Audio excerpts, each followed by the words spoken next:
Tengan muy buenos días cada uno y cada una de ustedes.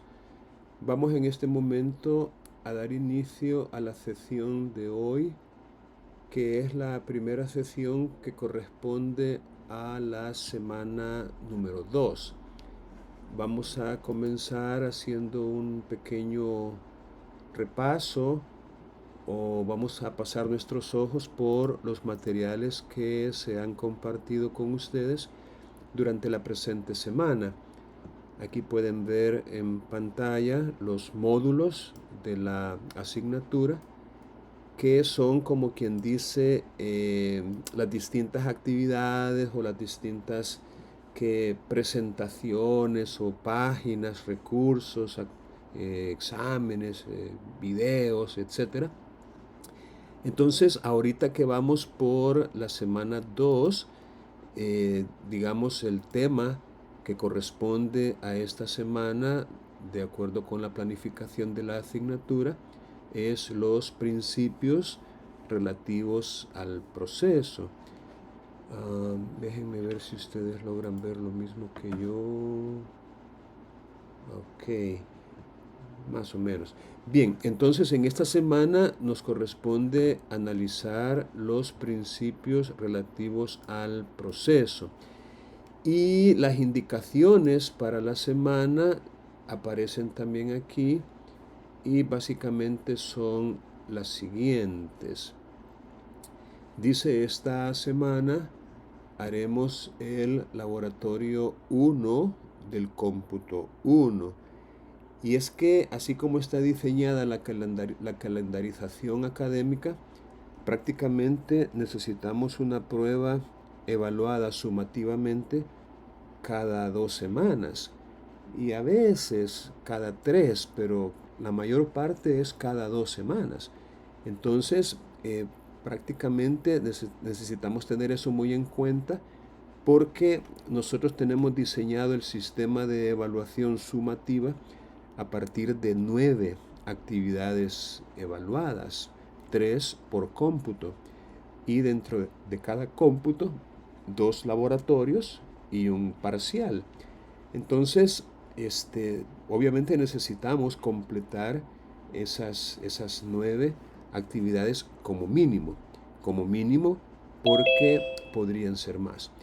Lo cierto es de que en esta semana nos corresponde el laboratorio 1 del cómputo 1 y se llama evaluación semana 2, resolución de casos.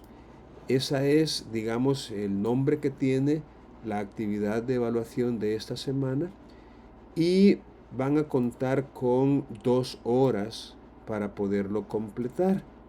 Vale el 20% de la nota del cómputo porque la prueba que tuvimos en la semana pasada valió el 10% y así se completa el 30%. Cada laboratorio tiene una ponderación del 30% y el examen final del cómputo o el parcial que le llamamos tendría el 40%. Ahora, la idea de esto es, vamos a ver si puedo quitar esto para mientras. Dice, te recomiendo que antes de comenzar a hacer el laboratorio, leas la rúbrica. Déjenme hacer un pequeño ajuste aquí para tener un poquito de mayor visibilidad. Ok. Te recomiendo que antes de comenzar ese laboratorio, leas la rúbrica que servirá para calificar o evaluar dicha prueba. Y esa aparece también como rúbrica para laboratorio 1, cómputo 1. Y sería bueno que usted la leyera, se le recomienda, antes de hacer el laboratorio. Entonces, en base a eso es de que usted va a ser calificado.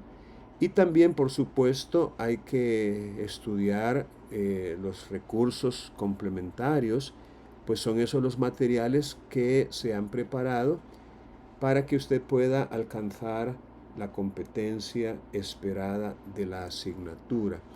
Entonces, pongámosle pues, digamos, atención a eso.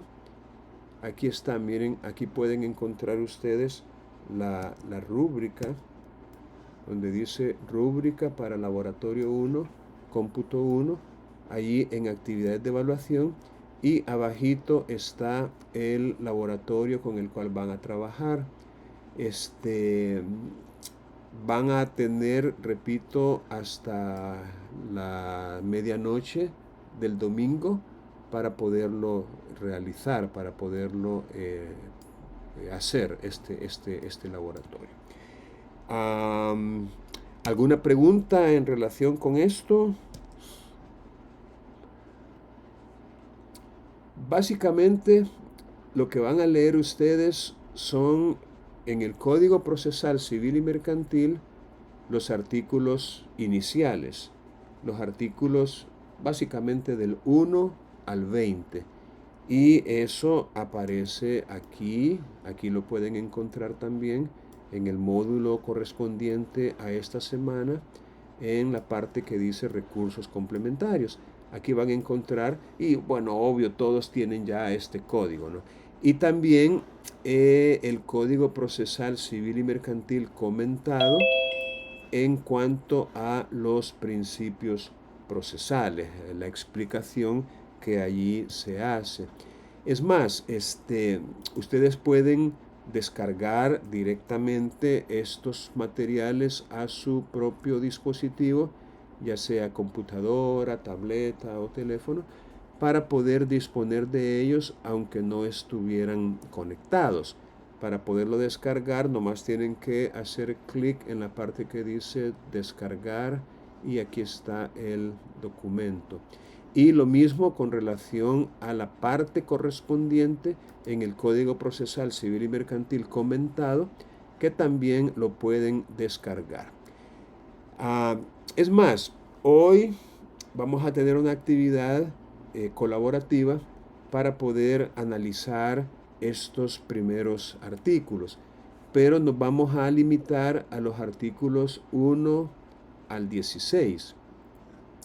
O sea, nos vamos a venir al Código Procesal Civil y Mercantil y vamos a estudiar, cada persona va a estudiar un artículo.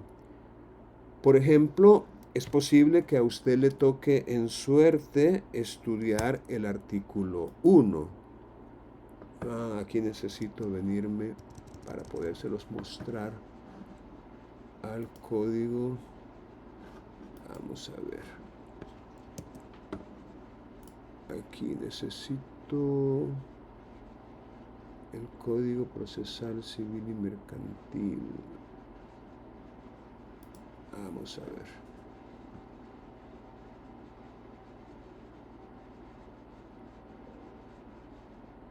Aquí está. Vaya. Les decía que cada uno de ustedes va a estudiar durante unos 10, 12 minutos un artículo solamente. Podría ser el artículo 1, que se titula Derecho a la Protección Jurisdiccional. Podría ser el artículo 1. Podría ser el artículo 2, que se titula Vinculación a la Constitución, leyes y demás normas. Podría ser el artículo 3, que es el principio de legalidad. Y así sucesivamente. Cada uno de ustedes, repito, por suerte, va a estudiar un artículo durante unos 10, 15 minutos.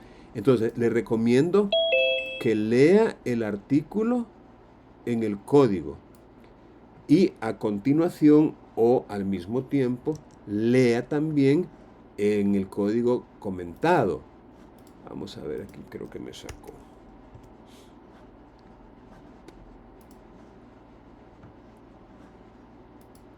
Al mismo tiempo lea el Código Procesal Civil y Mercantil comentado para que en base a estos comentarios o a estas explicaciones que hace el autor, es un español, Juan Carlos Cabañas García. En base a estos comentarios, usted pueda, como quien dice, preparar una pequeña explicación con sus propias palabras para sus demás compañeros. O sea, vamos a tener, repito, una actividad colaborativa en la cual usted va a leer dos recursos: el Código Procesal Civil y Mercantil, y también el Código Procesal Civil y Mercantil comentado. Entonces, depende el artículo que a usted le toque estudiar, pues ese será el artículo que va a compartir con los demás una pequeña explicación después de los 12 minutos que se le concedan para este análisis. Entonces, ¿alguna pregunta en relación con esta actividad que vamos a hacer ahorita mismo?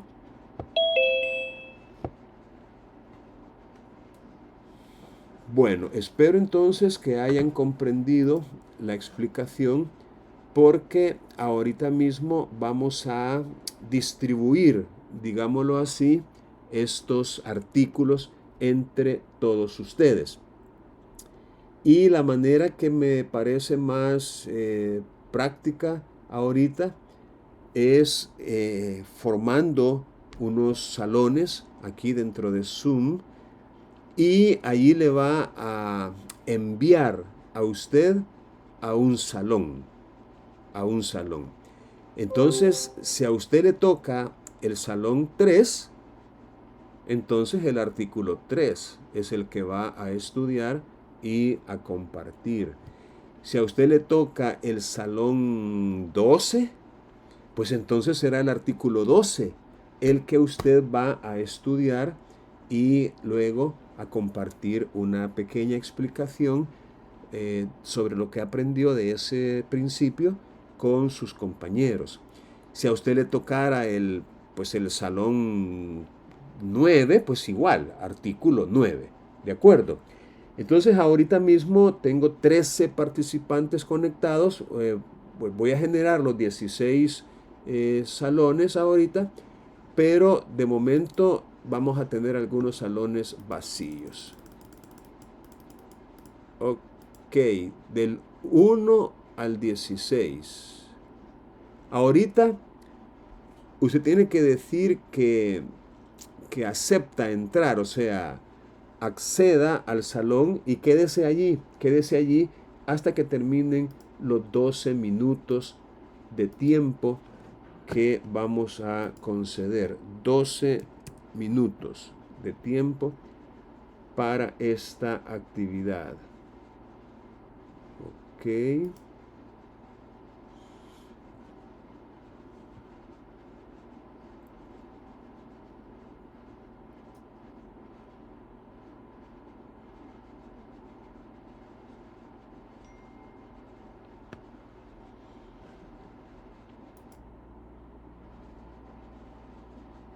Bien, ahora que hemos estado en distintos salones dentro de esta sesión virtual, vamos entonces a continuar con esta actividad. Les repito, la idea es bien simple: leer un artículo del 1 al 16 en el código que regula o desarrolla cada uno algún principio procesal, y acompañar a esa lectura la lectura también de el Código Procesal Civil y Mercantil comentado, a efecto de poder preparar una pequeña explicación en sus propias palabras para los demás compañeros de el principio que a usted le tocó en suerte leer. Entonces vamos a continuar entonces con esta dinámica y voluntariamente vamos a ir avanzando. No tenemos por qué ir en orden, sino que aquel o aquella de ustedes que desee iniciar lo puede hacer. Ahora, antes déjenme por favor pedirles que traten de hacer cualquier esfuerzo que sea necesario para tener, digamos, una conexión idónea a la internet y también, digamos, a la sesión, ¿verdad? Y cuando yo hablo de una conexión idónea, me gustaría que comprendan que debería incluir video, no solamente audio. Vean, Zoom, si usted se familiariza con Zoom, va a darse cuenta que usted puede colocar un fondo, un background, que le cubre, digámoslo así, lo que usted tenga en la parte de atrás. Porque a veces ese es quizás parte del temor que nos da, ¿no?, de encender la cámara, mostrar lo que pueda haber detrás nuestro. Pero, repito, Zoom tiene esa ventaja de que usted puede colocar un fondo atrás, así como tengo yo mire, yo no estoy en la playa ahorita, así viendo el atardecer o el amanecer, pero usted puede hacer lo mismo. Y de esa manera, ¿por qué no ir perdiendo ese temor, ¿verdad? De mostrar su cara en una videoconferencia. Esto estamos ya en una etapa en la cual la tecnología nos permite comunicarnos de esta forma. Es más, eventualmente usted va a tener ocasión de intervenir en audiencias judiciales virtuales. Audiencias judiciales virtuales. Y va a tener necesidad de encender, bueno, primero de contar con un equipo adecuado. Ya, aún los teléfonos pueden lograr ese objetivo, o las tabletas, o las computadoras, no, mejor las computadoras, por supuesto. Y tener, digamos, audio, video y un ambiente que resulte adecuado. Bueno, era nomás una digresión para recordarles que también es, digamos, parte del equipo que necesitamos tener disponible. Bien, ¿quién entonces desearía comenzar? Vamos a ver, ¿a quién le gustaría comenzar? Explicando a sus demás compañeros cuál fue el artículo que leyó y qué nos puede decir al respecto. Buenos días, Lee. Buenos días, Catherine. Yo me encuentro en lo que es la biblioteca de la universidad. Okay. El artículo que me tocó explicar es el artículo 8, es el principio de oralidad. No sé si puedo leerlo. Claro, claro que sí. Bueno, el artículo 8 del Código Procesal Civil y Mercantil establece el principio de oralidad, el cual dice: en los procesos civiles y mercantiles, las actuaciones se realizarán de forma predominante oral, sin perjuicio de la documentación, de los actos procesales que deben hacerse constar por escrito y de las aportaciones documentales que en este código se establecen. Bueno, la explicación que yo hice es que en este artículo se establece lo que son las reglas ya formuladas por el código, y al regular cada procedimiento, que en la intervención de las partes y del titular de la judicatura se da como por decir así, prioridad a la realización oral o ya sea verbal, pues, de cargos y pruebas. En cualquier proceso también se debe mantener lo que es este principio de realidad salvo, porque eso es lo que regula este artículo, pues que no incluye aquellos actos que la ley prefiere que por su complejidad puedan presentarse por escrito. Muy bien, gracias. Ahora, ¿quién podría mencionar una actuación o algún acto procesal que necesariamente tendría que ser escrito y que por ende sale o escapa de la oralidad? ¿Quién tiene algún ejemplo? O tal vez usted misma podría compartir algún ejemplo. Yo, licenciado, yo creo que un ejemplo podría ser una demanda. Exacto. Porque ahí tiene que ir escrita la pretensión y todo eso, ¿verdad? Lo que se quiere y el delito, ¿verdad? Que no está denunciando, ¿verdad? Y el nombre de la persona los hechos, a la que uno está demandando. Sí, sí, correcto. Hechos. Efectivamente, ese es un ejemplo, ¿verdad?, de una actuación que, pues definitivamente entre nosotros no se puede hacer en forma oral, la demanda. Y el autor también menciona otros ejemplos como la interposición, dice él, de recursos, la solicitud de medidas cautelares, la solicitud de la ejecución forzosa. Es decir, hay actos, y aquí dice el autor que por su complejidad, como quien dice, son de alguna manera complejos, y la ley prefiere que se presenten por escrito. Y los ejemplos que nos da son precisamente la demanda, la interposición de recursos, la solicitud de medidas cautelares y también la solicitud de ejecución forzosa de una resolución judicial. Muy bien, pero fuera de esos casos especiales, llamémoslo así, la idea de un proceso civil y mercantil es que sea predominantemente oral.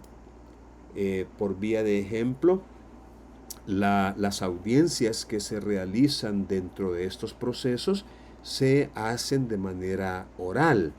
La introducción o la producción de algunos medios probatorios que resultan determinantes para la solución del conflicto también se hacen de manera oral. Llámese principalmente la declaración de los testigos, la declaración a veces de la propia parte, de la parte contraria, y también el interrogatorio o examen que se hace de los peritos cuando hay necesidad de que ellos en audiencia amplíen o expliquen las conclusiones contenidas en su dictamen. Es decir, la prueba pericial, digamos que tiene como esos dos aspectos, ¿no? El aspecto escrito a través de un dictamen que el perito presenta, pero también el aspecto oral, porque muchas veces se hace indispensable que el perito vaya a la audiencia oral y en esa audiencia verbalmente y a partir de las preguntas que se le hacen, él explique las conclusiones o los resultados obtenidos con la prueba. Qué fueron los equipos que utilizó, las herramientas, cuál fue el método que utilizó, qué fueron los hallazgos y cuáles son las conclusiones a las cuales él ha llegado. Bien, ¿quién más quisiera continuar de las personas que tenemos y que estuvieron en esa actividad de estudio? ¿Quién más quisiera secundar o seguir? A ver. Yo quisiera continuar, Lick. Muy bien, Génesis, puede hacerlo, Ok. Bueno, voy a encender la cámara. Ok.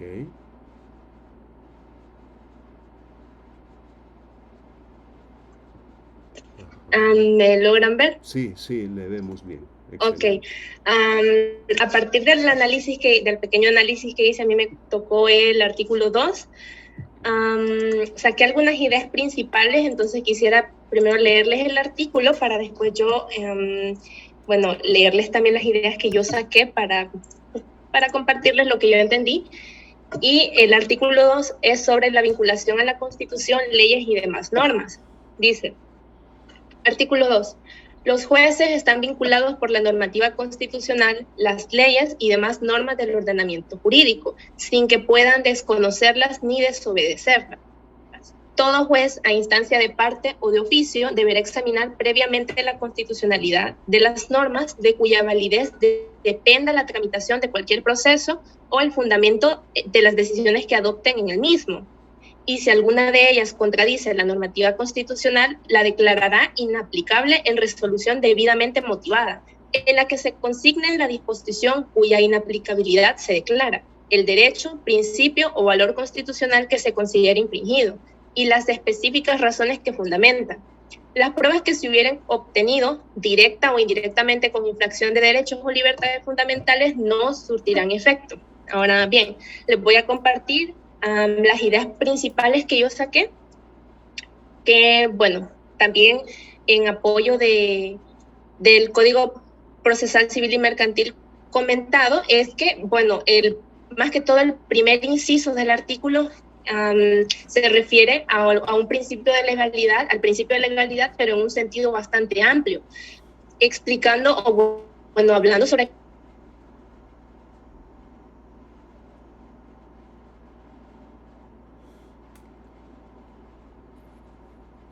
Dejamos de escucharle, Génesis.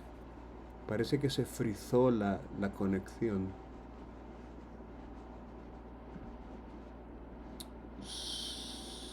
¿Solamente yo dejé de oír o también ustedes, jóvenes? Hola. Hola. Ya hola. no se oía. Ok, ya no se oye. Perdón, es que se me cerró la aplicación, lo Ok. siento. No tenga pena, no Sí. tenga pena. Esas cosas pasan. Bueno, continúo. Sí, por favor. La parte final del inciso primero que dice que los jueces no pueden ni desconocer ni desobedecer, me recuerda a esto que, para ser sincera, no sé muy bien si es un principio o qué es, pero es esto que dice que el desconocimiento de la ley no exime su cumplimiento. Entonces, al leer eso, mi mente automáticamente me llevó a eso y, pues bueno, ya continuando con lo demás, también como idea principal que me da el artículo, más que todo el inciso segundo es que, bueno, el imperio constitucional, por llamarlo de alguna manera, y es de esta manera que se refiere el Código Procesal Civil y Mercantil, se menciona que es el fundamento de todas las decisiones judiciales, es decir, sí, todas las decisiones judiciales deben estar fundamentadas con la Constitución. Ahora, como otra idea que yo anoté es que ya en el inciso segundo también se menciona que el juez tiene la potestad de poder declarar inconstitucional una norma que digamos sea contrario a lo que la Constitución ya dicta. Pero a la vez esto no quiere decir que el juez tenga, por tener esta potestad, tenga, digamos, la libre potestad de declarar inconstitucional cualquier ley. Es decir, es como si este artículo también como restringiera las potestades de un juez para que digamos, no vaya a actuar de una forma arbitraria. Ahora, sobre el último inciso, el inciso final que dice: las pruebas que se hubieran obtenido directa o indirectamente con infracción de derechos o libertades fundamentales no surtirán efecto. Yo leí ahí en el Código Procesal Civil y Mercantil comentado que dice que en este artículo, en este inciso, hace alusión a que la ilicitud de la prueba, pues bueno, es como un principio rector a la hora de aplicar este artículo, pero que, ¿cómo lo explico? ¿Qué palabras puedo utilizar? Que las pruebas ilícitas, bueno, sí, no van a ser admitidas, pero por el contenido del artículo en su inciso primero y segundo, es decir, haciendo alusión a la inconstitucionalidad y no por el hecho de que la prueba sea legal. Fueron las ideas que bueno, yo pude anotar ahí, que pude comprender, entonces ese es mi aporte. Excelente, excelente. Muchas gracias, Génesis. Bien, efectivamente, en virtud de este principio de vinculación a la Constitución en un primer término, luego a las leyes y a las demás normas, definitivamente los jueces no pueden darse ese lujo, ¿verdad? Ese lujo de ignorar o desconocer, ni mucho menos desobedecer la normativa constitucional, las leyes y las demás normas. Es más, hay un principio, más bien una locución latina, que tal vez ustedes la han escuchado antes, que se dice jura novit curia. Jura novit curia. Una manera que traducido al español significa el juez conoce el derecho. Bueno, es como una afirmación la que se hace.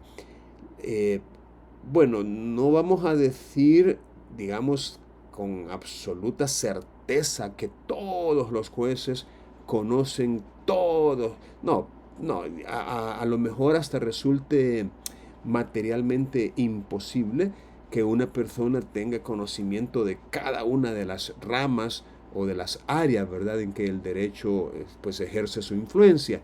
Pero por eso está la especialización, ¿verdad? Por eso es de que hay, digamos, jueces que se especializan en determinadas materias y obviamente pues son conocedores de ellas, ¿verdad?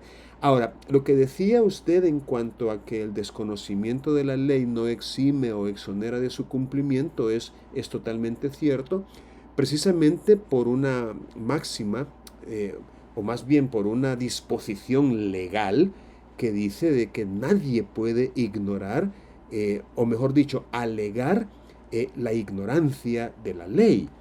Es una ficción en el fondo, pero lamentablemente es una ficción, como quien dice, necesaria, porque de no ser por esa ficción, no, hombre, sería tan fácil para cualquiera desligarse o desvincularse, ¿no?, de la normativa legal vigente, porque ante la infracción o el incumplimiento de una ley, bien fácil diría, es que yo no sabía, yo ignoraba eso, no sabía que la ley establecía eso.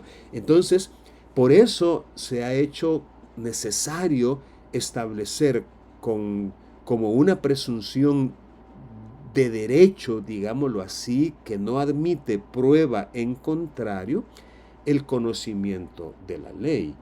En el Código Civil, para el caso, hay un artículo, si mal no recuerdo, que dice de que una vez publicada la ley por el gobierno, esta se presume conocida por todos los habitantes de la República y que nadie puede, como ya lo dije, alegar ignorancia. Ahora, si eso se predica de los ciudadanos, de las personas comunes y corrientes que no han pasado por la universidad ni por numerosos cursos de capacitación, ¿qué podemos decir de un juez?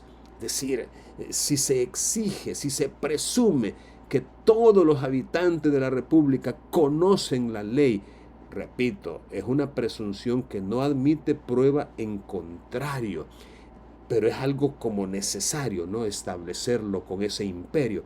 Entonces, si eso lo decimos de los ciudadanos, de los habitantes de la República, pues ¿cómo no lo vamos a decir de los jueces, ¿verdad? Entonces, el juez conoce el derecho. Ahora, obviamente hay una jerarquía de las normas jurídicas y dentro de esa jerarquía, la ley fundamental, la ley primaria, la que debe prevalecer sobre todas las demás, es la Constitución. Y por ello hay, digamos, maneras de garantizar, asegurar o proteger digamos, la aplicación de los derechos y principios y garantías constitucionales. Es lo que se conoce como controles constitucionales, control de la Constitución.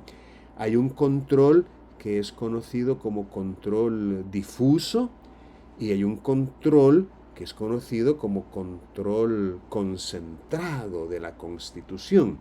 Entonces, ese control concentrado lo tiene única y exclusivamente la Sala de lo Constitucional de la Corte Suprema de Justicia.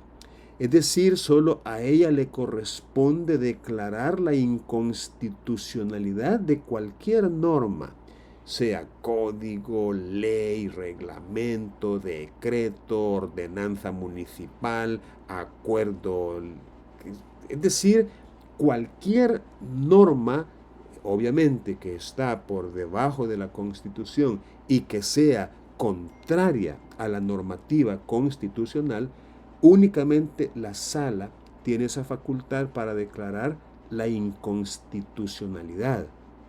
Y esa declaratoria de inconstitucionalidad tiene efectos generales, es decir, para todos, efectos erga omnes, con respecto a todos.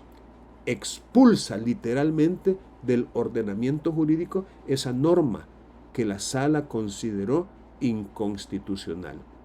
Ahora, los jueces también tienen control de la Constitución, pero es el control difuso. Es decir, es un control restringido, limitado, que no tiene la decisión que el juez tome carácter general, sino más bien un carácter particular, solo para el caso concreto. Y de hecho se le conoce como inaplicabilidad. En ese caso no estaríamos en presencia de una declaratoria de inconstitucionalidad porque, como ya les dije, esa le corresponde únicamente a la sala de lo constitucional. En el caso de un juez o un magistrado es más bien una declaratoria de inaplicabilidad la que él estaría dictando. Y repito, solo es para el caso concreto y no tiene que ser arbitraria o infundada, sino que tiene que ser en una resolución por escrito debidamente motivada. Esa resolución de inaplicabilidad tiene que consignar la disposición que se declara inaplicable. Es decir, el artículo o el inciso dentro de un reglamento, de una ley, de un decreto. Es decir, tiene que ser muy puntual. Decir cuál es la disposición que se está inaplicando. También tiene que decir cuál es el derecho, principio o valor de la Constitución que dicho juez considera que ese artículo, que esa norma infringe o quebranta o contradice.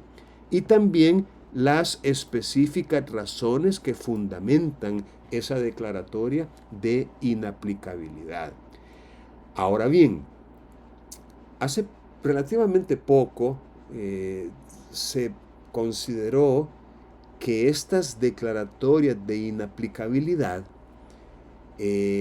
tienen que pasar como por un filtro adicional, pero no para tener, digamos, la eficacia dentro del proceso específico dentro del cual se ha dictado. Voy a tratar de explicarme.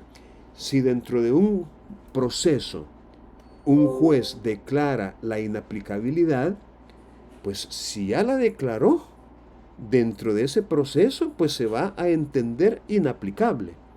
Ya la declaró inaplicable, pues ni modo, la inaplicó y resolvió el caso con base en otras normas o en otras consideraciones, ¿verdad?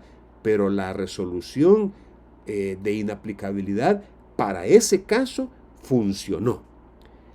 Pero se determinó e incluso se hizo una reforma en la Ley de Procedimientos Constitucionales, en cuya virtud, una vez que un juez declara inaplicable alguna norma secundaria, tiene que remitir certificación de esa decisión a la Sala de lo Constitucional, y esto es como un requerimiento o una solicitud para que se aperture un proceso de inconstitucionalidad ya dentro de la sala. Es como quien dice que esa decisión que el juez tomó, la sala la va a valorar, la va a analizar, la va a estudiar. Y luego de que termine ese proceso, el cual se va a cumplir como que si fuera un proceso autónomo, es decir, va a llevar las mismas fases, las mismas etapas, el mismo procedimiento, a pesar de no ser una demanda de algún ciudadano, sino que es un requerimiento que le envió un tribunal, un juez. Pero aún así el procedimiento tiene que ser el mismo, como que si hubiera sido una demanda. Quiere decir que pasa también por el examen liminar. Es decir, también la sala tendría que decidir si es admisible o no digamos, el requerimiento para que se valore si hay o no una inconstitucionalidad en la norma que el juez declaró inaplicable. Entonces, una vez que la sala, digamos, resuelve el fondo de este asunto, la sala podrá decir si el juez tenía razón, esa norma es inconstitucional y por ende se declara inconstitucional ya con un carácter general, ya para todos. Pero igual, la sala podría decir, esta sala no comparte los argumentos expuestos por el juez y la norma es constitucional. Fíjense bien lo que les estoy diciendo. En otras palabras, la sala podría, ¿cuál es la palabra? No es un recurso, óigase bien, no es que la sala le va a decir al juez, tenés que dejar sin efecto la decisión que tomaste, tenés que revocar la sentencia que dictaste. No. Si ya declaró la inaplicabilidad, eso es una facultad que los jueces tienen y eso, la sala no se puede meter con eso. Es decir, si el juez entendió que era inconstitucional y por eso la inaplicó, ya lo hizo, lo hecho está. Pero, como quien dice, para el futuro y también para, ¿cuál es la palabra? Estandarizar, para uniformar el criterio para todos los tribunales, es que se hace esto. En otras palabras, la sala le va a revisar al juez su declaratoria de inaplicabilidad. Y la sala va a determinar si es constitucional o no. Incluso conozco de una declaratoria de inaplicabilidad que se mencionaban varios artículos dentro de una ley. Entonces viene la sala y en este análisis posterior que hizo, en este proceso de inconstitucionalidad, resolvió que algunos artículos eran efectivamente inconstitucionales, pero otros no. Es como quien dice, la sala en parte le dio la razón al juez y en parte se la negó.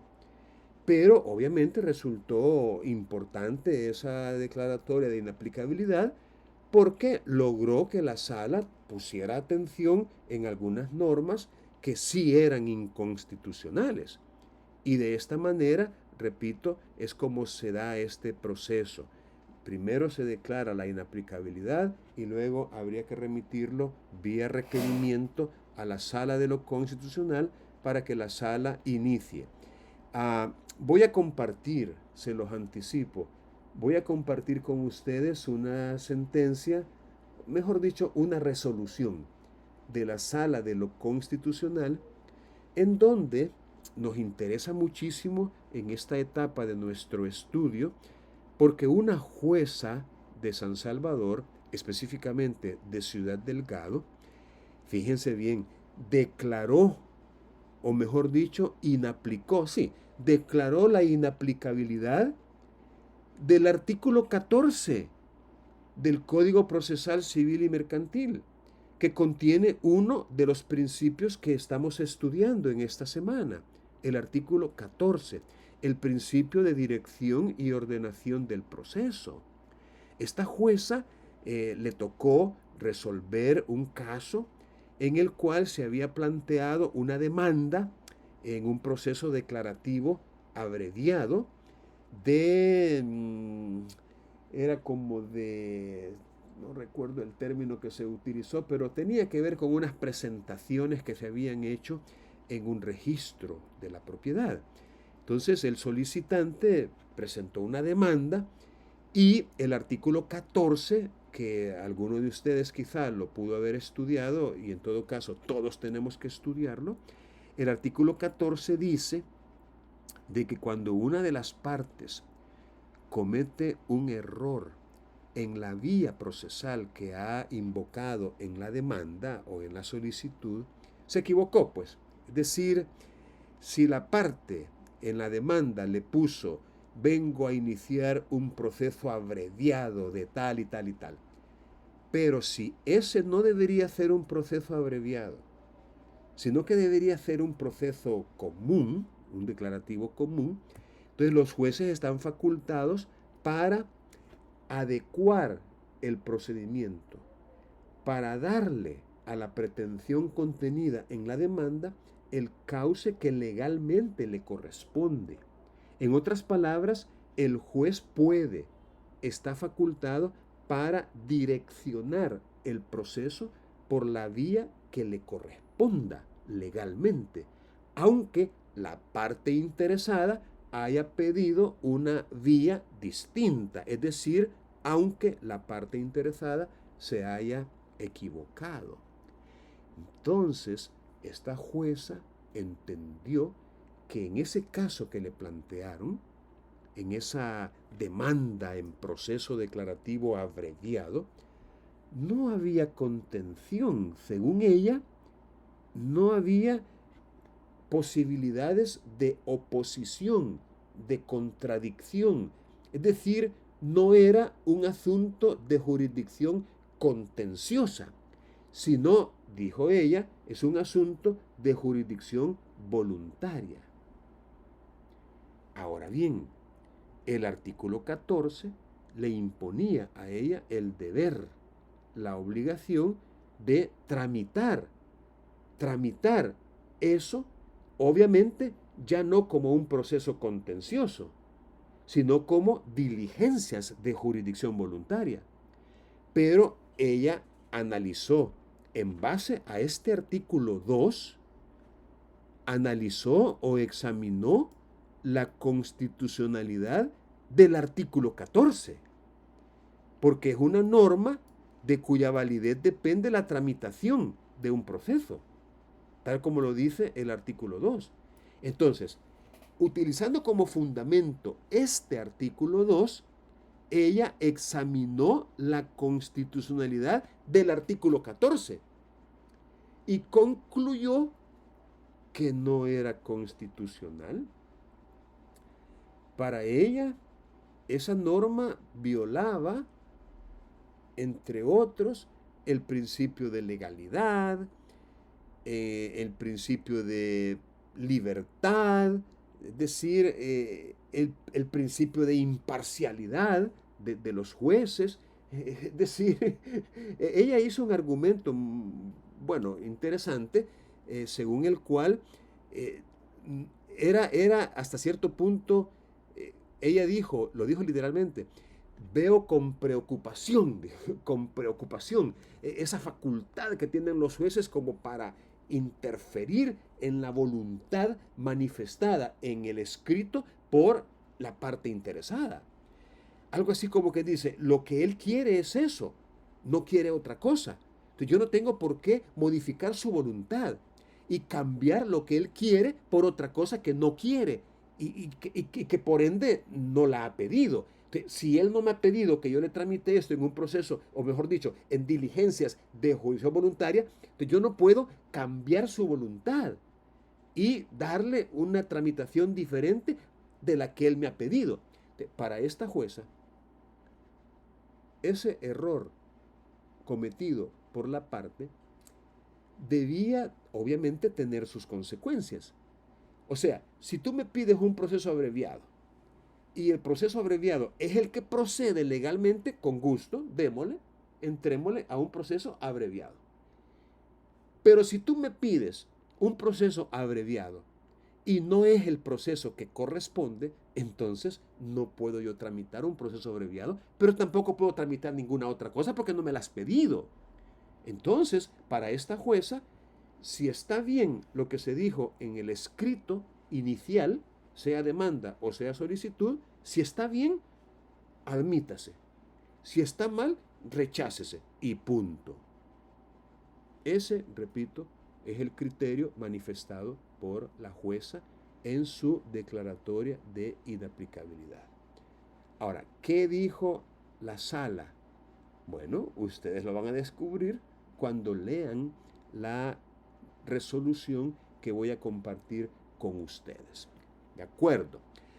Ok, ¿quién quiere continuar con otro artículo, con otro principio?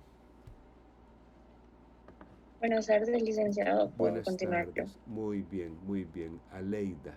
Ok, puede continuar. Bueno, a mí me tocaba, en el momento que usted estaba hablando, me toca hablar sobre el artículo 14, Oh, qué casualidad. Ok, el perfecto. cual es el principio de dirección y ordenación del proceso. Primeramente les voy a leer qué dice el artículo. Dice: la dirección del proceso está confiada al juez, quien la ejercerá de acuerdo a lo establecido en este código. En consecuencia, deberá conducir los procesos por la vía procesal ordenada por la ley, no obstante que la parte incurra en error. Iniciando el proceso, el juez impulsará su tramitación, disponiendo las actuaciones oportunas y adecuadas para evitar su paralización, adelantando su trámite con la mayor celeridad posible.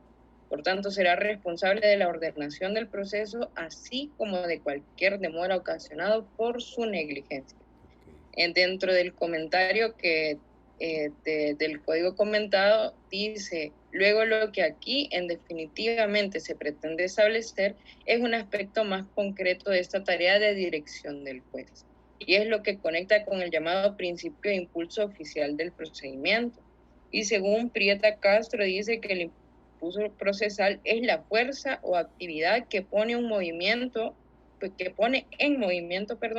el proceso y lo hace avanzar hacia su fin una vez iniciado. En eso quiere dar a entender que el órgano judicial deberá proveer en todo momento la continuación del trámite procedimental. Anteriormente usted hablaba acerca del error y lo que decía la jueza, y también busqué, no sé si esa es la resolución, pero la Sala de lo Constitucional, en la Inconstitucionalidad 18-2013, dice que el papel que desempeña el juez en los procesos civiles y mercantiles no se reduce, dice, a un mero espectador pasivo de las iniciativas procesales de las partes contenidas, sino que lo manda a actuar en la contribución activa para su normal desarrollo. Sin dejar de ser el árbitro imparcial en el litigio, se convierte en su verdadero director a fin de orientar para lograr la resolución definitiva de un litigio, el descubrimiento de la verdad objetiva. En ese caso, pues yo entiendo de que el juez es el director o es el que dirige el proceso a fin de que se le dé una resolución inmediata, y como dice también en el artículo, dice con la mayor celeridad posible, a lo que se refiere con la más prontitud posible. Exacto. Ese es el principio. Gracias. Muy bien, gracias a usted. Gracias a usted. Excelente análisis y vamos a ver si es la misma cita de la referencia de la Sala Constitucional, ¿verdad? Porque si no, pues tenemos otra más que podemos también analizar. Déjenme decirles, jóvenes, que deben desarrollar una pasión por la lectura y leer bastante. No deben aburrirse de la lectura, sino todo lo contrario. Porque de ello depende, ¿no? Nosotros somos como el resultado de lo que hemos leído, definitivamente. Y en la medida que nosotros nos guste leer y lo hagamos, en esa medida vamos a tener en nuestra mente aquellas ideas, aquellos conceptos, aquellas palabras que nos permitan expresarnos adecuadamente, ¿verdad? Así que les invito a hacerlo. Bien, efectivamente, tal como lo dice el artículo 14, la dirección del proceso, obviamente, una vez iniciado. Aquí tenemos en la palestra, tenemos en el escenario dos principios que, de no tener cuidado, de no ponerle la atención adecuada y suficiente, podrían entrar en pugna. Por un lado, tenemos ese principio de impulso oficial o de oficiosidad. Un principio contenido precisamente en este artículo, ¿verdad? Pero hay un par de principios por allí que de alguna manera podrían encontrar como una pequeña contradicción u oposición, y es el principio dispositivo y es el principio de aportación. Es decir, si bien es cierto, iniciado el proceso, el juez va a impulsar su tramitación, eso no quiere decir que las partes no puedan disponer de sus derechos de la manera que ellos quieran. Por ejemplo, a pesar de este impulso que los jueces están obligados a darle, una de las partes podría decirle al juez: mire, ¿sabe qué? Ya no quiero continuar con este proceso. Desisto de continuar, ya no quiero seguir con él. Entonces, el juez no va a tener más remedio que aceptar la decisión de la parte interesada y darle el pequeño trámite que le corresponde cuando hay necesidad, por ejemplo, de que la parte contraria manifieste si está de acuerdo o no con ese desistimiento, y en su caso, pues dejarlo, archivarlo, o sea, nada de impulso, ahí terminó el impulso. Igual, ¿no? Igual, disponiendo las actuaciones oportunas y adecuadas. Imagínense que de repente a un juez le parezca oportuno y adecuado introducir un medio probatorio que no fue ofrecido por alguna de las partes. Imagínense que en un caso de reivindicación, por ejemplo, donde le piden la reivindicación de un inmueble al juez, pero por ignorancia o por error, por omisión, la parte interesada no pide el reconocimiento judicial de ese inmueble. Es decir, lo que antes se conocía como la inspección del inmueble, la inspección ocular o judicial del inmueble. Pero para poder resolver, y como dijo la compañera de ustedes citando a la sala, para lograr la verdad objetiva, término muy peligroso también, muy peligroso, la verdad objetiva como equivalente de la verdad real, de la verdad material. Bueno, para lograr la verdad objetiva, y aquí está el peligro, para lograr esa verdad material se necesita el reconocimiento judicial. Es que es imposible resolver un caso de esa naturaleza sin el reconocimiento judicial. Entonces viene el juez e interpretando, llamémosle de manera demasiado amplia, interpretando de manera demasiado extensiva este artículo, viene y de su propia iniciativa y sin que se lo pidan, ordena la práctica del reconocimiento judicial. Entonces, yo traigo esto a cuenta porque ustedes necesitan saber que cada uno de estos principios debe ser interpretado y entendido en relación con los demás.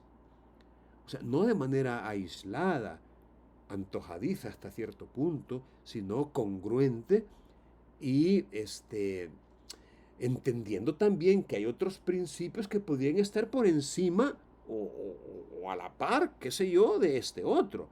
Entonces, repito, el principio dispositivo y el principio de aportación también necesitan ser tomados en cuenta. Ahora, dentro de los límites, llamémosle permitidos, ahí sí podemos hablar de impulso oficioso, de celeridad, etc. Pero obviamente tomando en cuenta o sin menospreciar lo que le dictan otros principios. Bien, ¿quién más desea continuar, por favor? Yoli, que a mí me gustaría continuar. Muy bien, le escuchamos, Giovanni. Voy a encender la cámara. Ok, gracias. Perfecto. A mí me corresponde dar un análisis sobre el artículo número 4, en el que habla sobre el principio de defensa en contradicción. De manera literal, dice que el sujeto contra quien se dirija una pretensión tiene el derecho a defenderse en dicho proceso, interviniendo en las actuaciones y articulando los medios de prueba pertinentes. En este primer inciso nos habla de que una persona debe de ser atacada o se le debe de perseguir con una pretensión o un objetivo, que es lo que se quiere seguir en dicha pretensión. Es decir, para que una persona pueda defenderse, lógicamente, primeramente debe ser atacada con una pretensión. Luego, en el segundo inciso dice, en todo caso, cada parte tiene derecho a contar con la oportunidad de exponer su argumentación y rebatirla de la contraria. Esto hace alusión al principio de audiencia y contradicción. Es decir, que en todo proceso, la audiencia que se celebre es un principio fundamental del debido proceso. Y también el principio de contradicción, es decir, que en el momento que la otra persona plantee sus argumentos, yo tengo la oportunidad de rebatirlos, es decir, que puedo argumentar lo contrario en favor de mi defensa. Luego dice, continuando el segundo inciso, solo puede y solo cuando expresamente lo disponga la ley podrán adoptarse decisiones sin oír previamente a una de las partes. Esto es importante porque hace alusión a que se pueden suspender de manera temporal las garantías, o es decir, que se decretan las medidas cautelares previamente por un juez sin que haya una audiencia. Pero luego de que se realice estas medidas cautelares deben reponerse dichas garantías.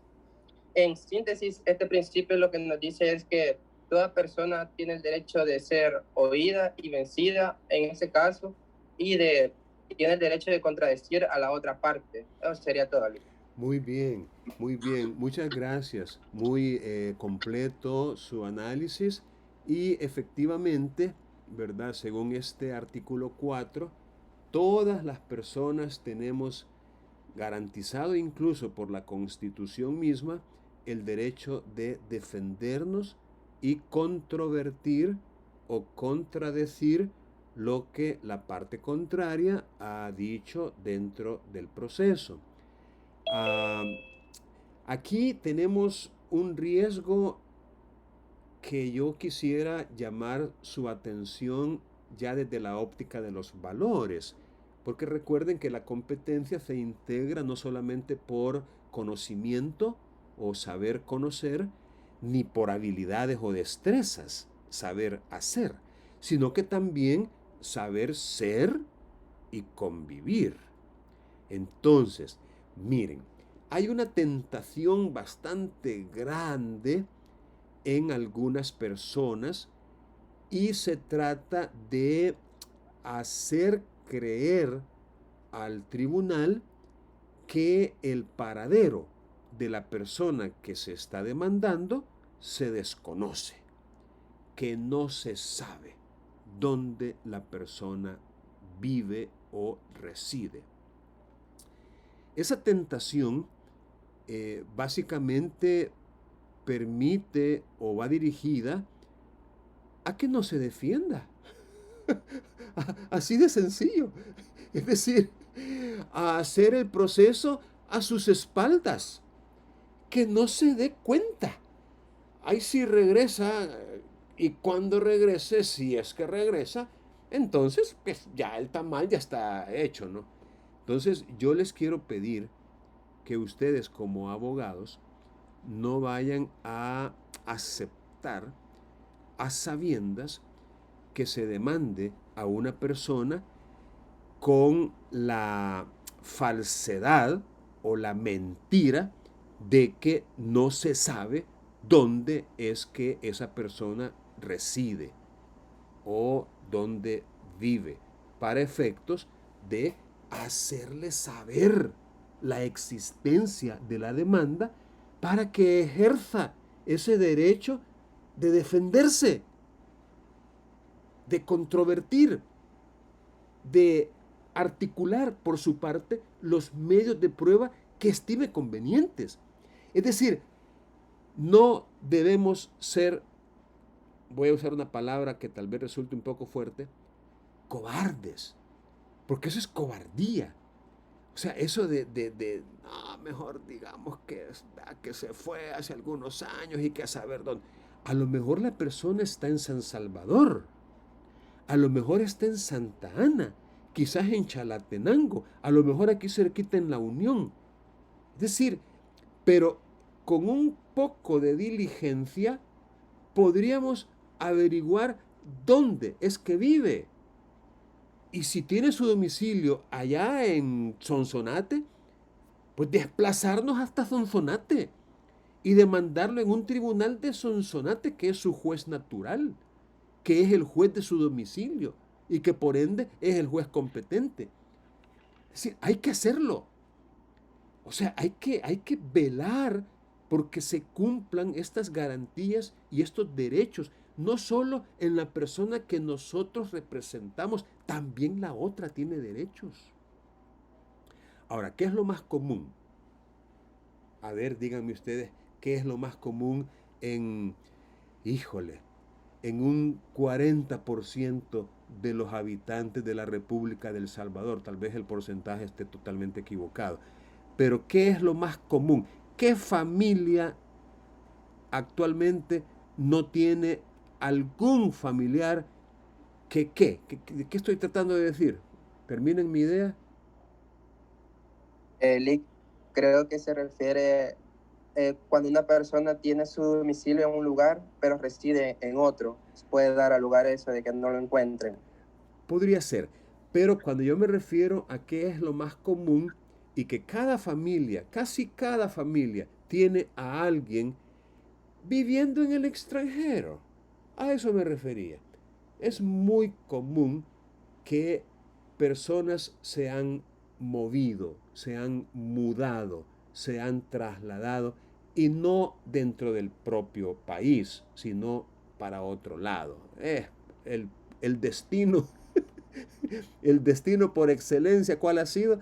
Los Estados Unidos, ¿verdad? Y todavía no crean ustedes de que por todos los esfuerzos que se hacen la gente deja de... No, todavía. Ese sigue siendo el país de las oportunidades, bla, bla, bla, bla, bla, bla. Entonces, nosotros nos vamos a topar con personas que quieren demandar a gente que se ha ido para Estados Unidos. Y miren, haberse ido para Estados Unidos, óiganlo bien, no significa necesariamente que la persona tiene paradero ignorado o paradero desconocido. O sea, no. O sea, se puede averiguar, repito, con un poco de diligencia, con un poco de investigación. Se puede perfectamente averiguar cuál es la dirección que esa persona tiene allá en los Estados Unidos. Se puede averiguar. En otras palabras, usted presente una demanda diciendo que la persona es de paradero ignorado únicamente después de haberse asegurado de que efectivamente su paradero es desconocido y que de plano no se le podría hallar. Ya usted ya lo buscó, ya usted ya indagó y no se puede encontrar. Ahora, mi queja sería contra aquel abogado que de primas a primeras, sin investigar, sin indagar, presenta. O peor, aquel abogado que a sabiendas de que se conoce la dirección de una persona, no importa si está cerca o lejos, pero a sabiendas de que se conoce, participa y es cómplice en esa mentira de decir al juez que se ignora, que se desconoce el paradero. Repito, eso es ser cobarde. Y es ser cobarde porque es como querer ganar el caso sin oposición, sin contención, sin que le metan las manos para defenderse. Así que no, por favor, no lo vayan ustedes a hacer. Y si lo hacen, por favor, recuerde y entienda que no está actuando en base a otro principio que está por ahí, un principio de lealtad, de probidad, de buena fe procesal. Usted está violentando ese principio de buena fe, de probidad, de lealtad, de veracidad. Y eso de por sí ya es grave y amerita y justifica una sanción. Pero no lo haga por miedo al castigo, por temor a la sanción. Hágalo porque es lo correcto, hombre. Porque es lo que le gustaría que a usted le hicieran, regla de oro. No hagas a los demás lo que no quieres que te hagan a ti. Entonces, si usted no quisiera que a sus espaldas le hicieran un caso, entonces no lo haga con otros. ¿De acuerdo? Bien, ¿quién más quisiera aportar algo? Tenemos chance para alguien más, para una persona más. Yo, licenciado, a mí me toca el artículo número 5. Muy bien, Carolina. Que es el principio de igualdad procesal. Dice que las partes dispondrán de los mismos derechos, obligaciones, cargos y posibilidades procesales durante el desarrollo del proceso. Y dice que las limitaciones a la igualdad que disponga este código no deben aplicarse de tal modo de que generen una pérdida irreparable del derecho a la protección jurisdiccional. Eso dice textualmente.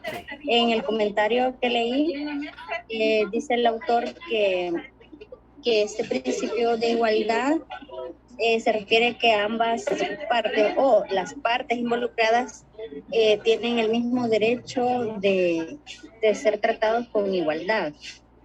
Aunque hay en casos excepcionales donde esta igualdad se pudiera ver comprometida, pero no es que traten a las partes de forma desigual, sino que para garantizar que sean tratados de igual manera, hay ciertas desigualdades que se permiten. Por ejemplo, cuando un acusado, un imputado no puede asistir a una audiencia, pero es por una razón de peso mayor, como por ejemplo que esté en la UCI, ¿verdad? Que esté inconsciente, internado en un hospital. Ese sería un caso en el que se le pudiera como disculpar, ¿verdad?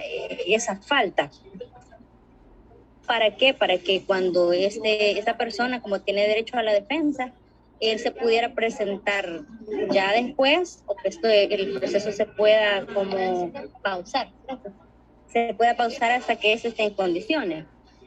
O en otros casos, ¿verdad? Que la ley así dice que se pudiera tratar de una forma desigual, pero para garantizar que todos tengan la misma opción de defenderse y del acceso a la justicia. Por ejemplo, el acceso a la justicia gratuita en el caso de las personas de escasos recursos que no puedan pagar un abogado, es el Estado el que se los provee.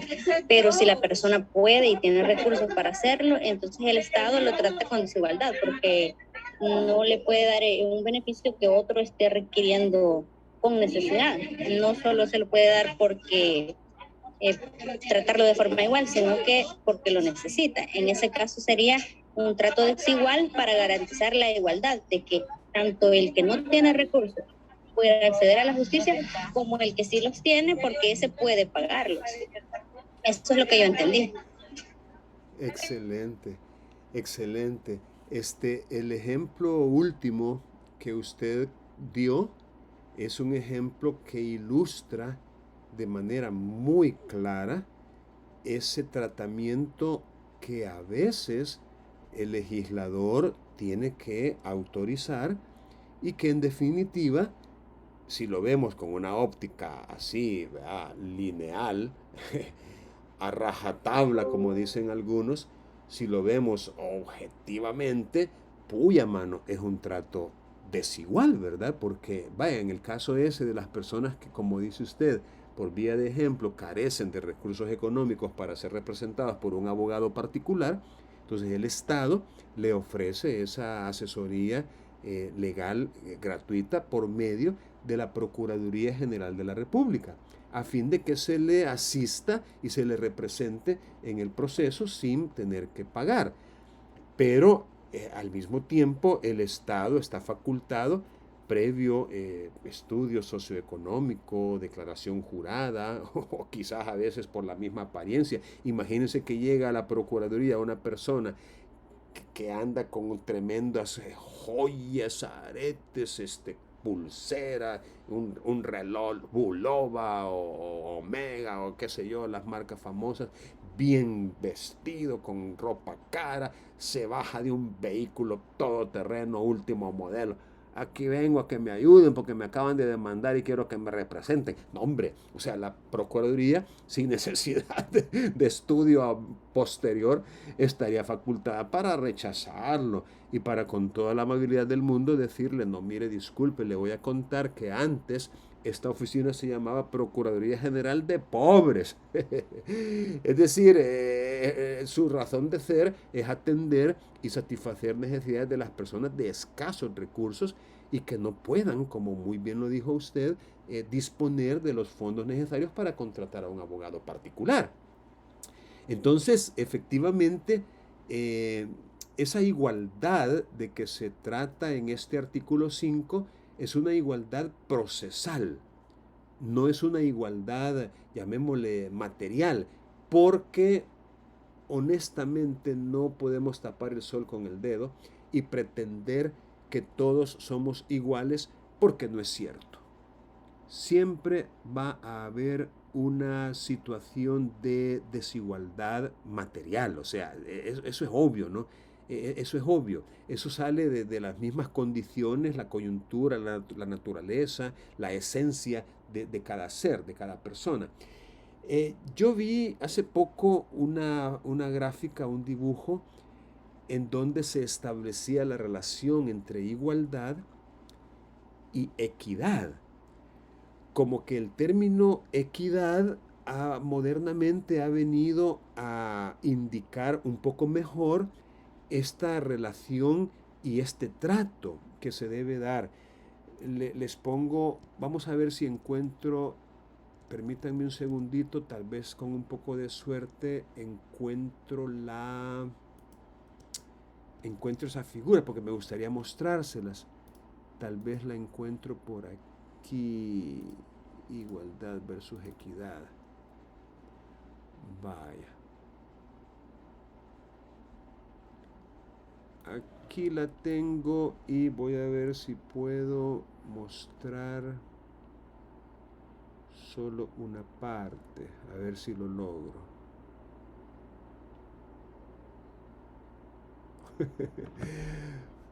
Vaya, vamos a ver. Ups, pero no voy a poder hacerlo. Es que está un poco chiquito esto, pero bueno. Imagínense ustedes a 3 personas cuya estatura física es diferente. Una de ellas, por ejemplo, mide 1,80 m. La otra mide 1,60 m o 1,50 m, 1,5 m.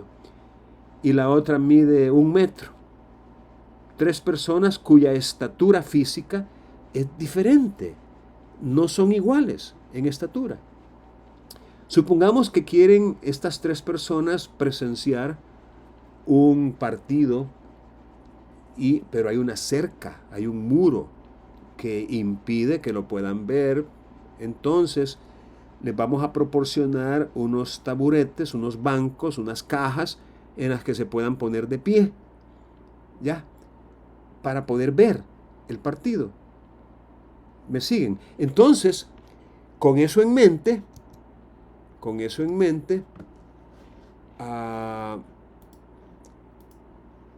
aquí tendríamos los dos términos. Vamos a ver si lo puedo. Aquí está. Aquí tendríamos, miren, si hablamos de igualdad, tendríamos que darle una caja a cada uno, ¿no? Que sería esta figura de aquí. Una caja a cada persona. Pero ¿qué resulta? Que no se logra equiparar, no se logra el objetivo. Pero cuando hablamos de equidad, ahí la cosa cambia. Es decir, al que necesita una caja para pararse sobre ella, pues se la damos. Al que no necesita, pues no se la damos. Y al que necesita dos, pues le damos dos. Es decir, esto es equidad. Es diferente a la igualdad. Espero que esta figura y este ejemplo nos haya podido servir para más o menos, ¿verdad?, entender la diferencia entre la igualdad versus la equidad.